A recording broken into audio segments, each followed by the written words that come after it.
Zimbabwe has been gripped by a lot of incessant rains, but not only has this affected a lot of people, this has affected people that are living in rural areas and in the urban areas at large.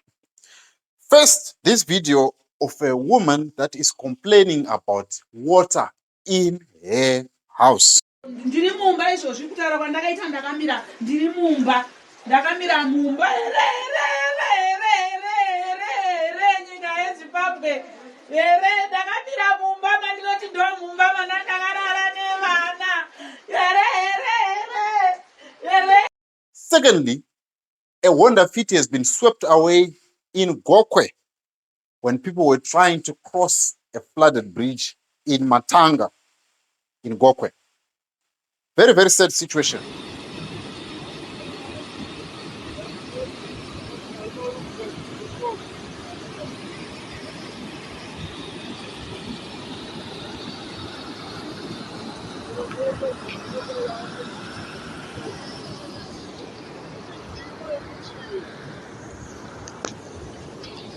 On the other hand, the city of Harare Mayor, Jacob Mafume, has a message to all the Hararians and the people that are living in Harare.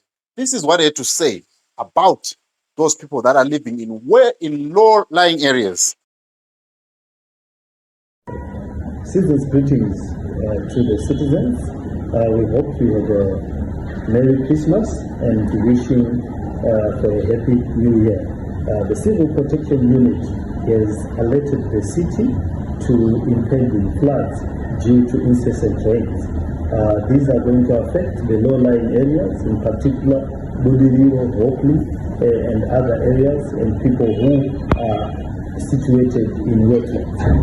These floods are serious floods. We have already lost as a city 2 lives to the last flood that occurred a few days ago, and a huge amount of property and houses have been destroyed.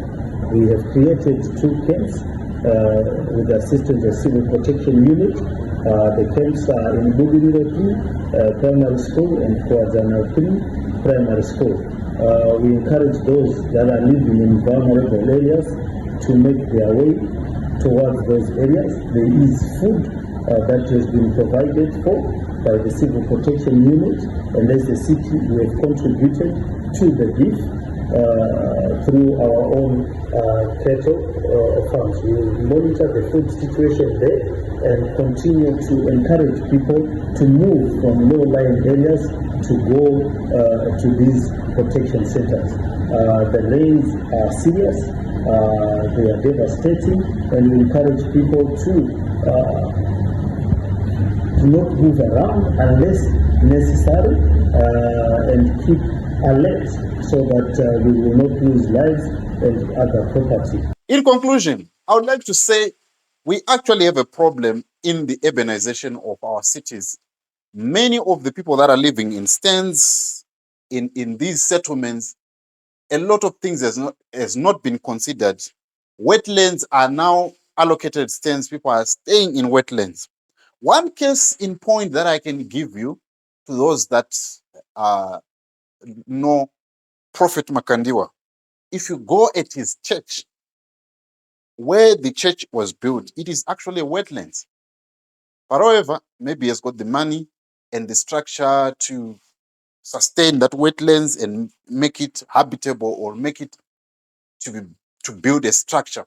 But that being said, it is a bad thing for him to be building on a wetland, because this precedence that has been set, a lot of places have got now houses that are in wetlands, and when it rains like this, these are the results. But I would love to hear your thoughts. What do you make of the planning of the cities and the city of Harare? I know we are very quick to blame the planning of the cities, especially the city of Harare, Chitungwiza, and all the surrounding cities. How has been your experience? How affected are you with the rain? If you are affected with the rain and you need help, or you want to send your video on this number that is appearing on the screen, how those areas can be helped so that we can spread the word and make our leaders accountable for the people that they represent in their area. Me, Kenan Rusike for JCTV Africa. I'll see you on the next video.